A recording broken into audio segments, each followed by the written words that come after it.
Hello again, this is Captain John with another one of my video tips of the week. In today's video tip, we're going to take a look at how two of the world's greatest dangers are displayed on nautical and electronic charts.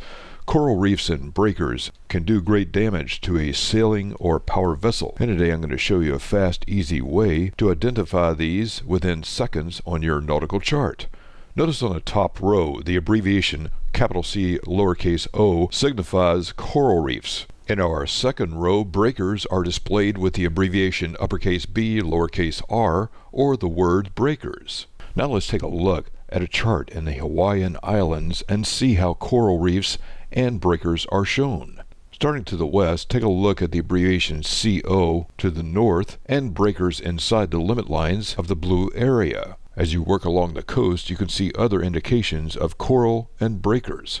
Now let's turn to the Pacific coast of the United States to find out more about these abbreviations.